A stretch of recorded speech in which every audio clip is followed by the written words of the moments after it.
안녕하세요.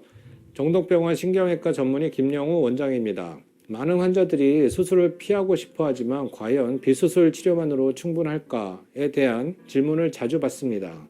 오늘은 척추관 협착증의 비수술적인 치료 방법과 그 결과에 대해서 알아보겠습니다. 지난 편에서 척추관 협착증에 대해서 자세하게 설명드린 영상이 있으니 보시고 계신 화면 우측 상단에 먼저 확인하시고 이 영상을 시청해 주시면 좋을 것 같습니다. 비수술 척추 치료를 받는 환자의 약 70%가 증상 개선을 경험합니다. 병의 초기에는 효과가 있고 많이 시행되는 방법이고 약물 치료, 신경 주사 치료, 신경 성형술 등이 비수술 치료 방법으로 많이 사용되고 있습니다. 그러나 척추관 협착증이 얼마나 심하냐에 따라서 효과가 있을 수도 있고 또 전혀 효과가 없는 경우도 있습니다. 69세 남자 환자분이 20년 동안 척추관 협착증으로 고생한 영상을 보고 계십니다. 척추관 협착증이 심하게 있어서 벌써 20년 전에 수술적인 치료를 권유받았었는데 수술이 무서워서 비수술 치료를 계속 받은 분의 다리 부분의 영상입니다. 이분은 수술이 무섭기도 하고 싫기도 했고 나사못을 박아야 한다는 말에 싫어서 지속적인 비수술 치료를 받은 분입니다.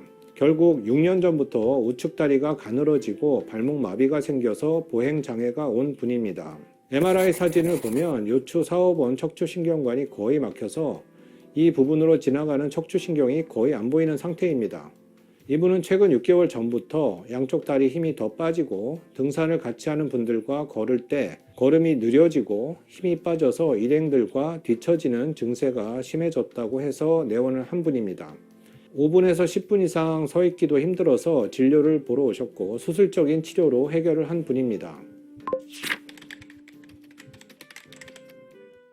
비수술적인 치료를 많이 하는 곳에서는 척추 수술을 할 필요가 없다고 이야기를 종종 합니다. 비수술로 완치된다고 말하며 시술 후에 통증이 계속되면 통증 주사를 한 달에 한 번 정도 주기적으로 맞게 해서 요통이나 다리 통증을 가라앉히는 치료를 합니다. 환자 입장에선 통증이 줄어들면 치료가 된 것으로 생각을 하기 때문에 통증을 조절하는 치료를 하는 것이라 생각을 합니다. 그러나 척추관 협착증이 심할 때 비수술적인 치료만 받는 것은 척추병의 원인을 해결하는 치료가 아니고 증상만 가라앉히는 불완전한 치료입니다. 척추관 협착증은 보통 10년에서 20년 이상 서서히 안 좋아지고 척추신경관이 좁아지는 병이기 때문에 척추신경이 어느 정도 막혔느냐에 따라서 치료 방법을 다르게 적용해야 됩니다.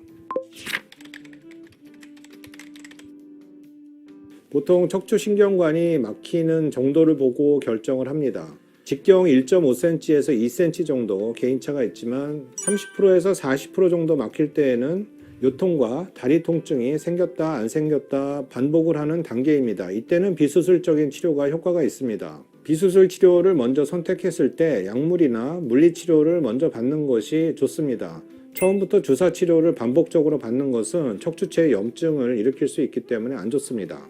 신경주사 치료는 한 달에 서너 차례 정도 받는 것이 좋고 그 이상은 받지 않는 것이 좋습니다. 척추관 협착증이 완전히 막히는 70~80% 이상 막히는 중증 척추관 협착증일 때에는 골반과 다리를 누르는 30개 이상의 척추신경이 같이 눌리면서 기능이 떨어지는 상태가 되기 때문에 이럴 때는 비수술 치료인 신경주사나 풍선신경술을 받는 것은 돈과 시간을 낭비하는 것입니다.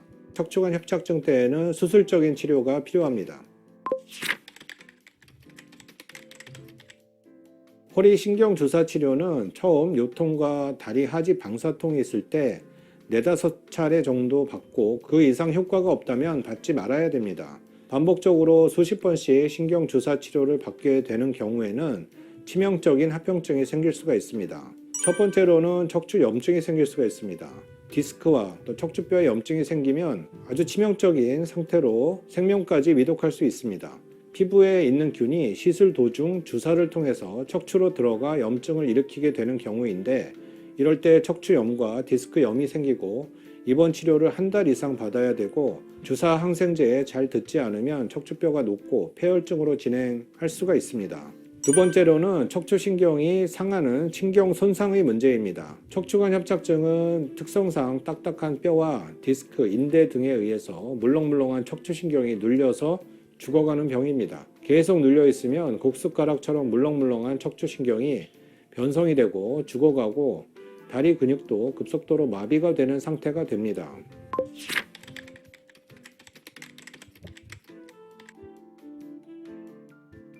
척추관 협착증이 아무리 심해도 후유증이 안 남는 가장 간단한 방법으로 수술을 하면 1시간 정도면 끝나고 결과도 아주 좋습니다. 척추 내시경으로 하는 방법도 있고 척추 현미경으로 하는 방법도 있습니다. 척추 수술하면 큰일 난다는 선입관이 많지만 실제로 척추관 협착증 수술하면 99% 이상 성공률을 보이고 재발 없이 완치 가능한 방법입니다. 20년 동안 척추관 협착증으로 고생했고 발목 마비가 생긴 지 6년이 넘었기 때문에 마비 부분은 6개월에서 1년에 걸쳐 서서히 회복될 것이고 요통과 골반 통증, 하지 방사통은 90% 이상 하고 나서 바로 좋아졌습니다. 워낙 오랫동안 눌려서 장애가 생겼던 환자이기 때문에 앞으로 3개월에서 6개월 동안 운동 치료가 필요한 상태입니다. 20년이면 참 오래된 세월인데 지금이라도 척추 수술을 하지 않으면 다리 마비가 생겨서 결국에는 못 걷게 되는 병이 척추관 협착증의 무서운 부분입니다. 병이 심한 말기 척추관 협착증 때에는 비수술 치료만 고집하는 것은 다리 근육이 마비되고 합병증이 생길 수 있으므로 환자분에게 손해입니다. 오늘 우리는 척추관 협착증의 비수술 치료 방법과 그 결과에 대해서 알아보았습니다. 비수술적인 치료는 많은 환자들에게 효과적일 수 있지만 모든 경우에 적합한 것은 아닙니다. 중요한 것은 개인의 상태에 맞는 적절한 치료법을 선택해야 된다는 것입니다. 척추관 협착증의 비수술 치료에 대해서 고민하고 계신 분들이 계시다면 저희 정동병원에 내원해 주셔서 진료를 받아보시는 걸 추천해 드립니다. 전문의와의 상담을 통해서 자신에게 가장 적합한 치료 방법을 찾아서 건강한 삶을 사시길 바라겠습니다. 오늘 영상이 유익하셨다면 좋아요, 구독, 알림 설정을 부탁드리겠습니다. 척추관 협착증과 관련해서 궁금하신 점은 댓글로 남겨주시면 답변 남겨드리겠습니다. 감사합니다.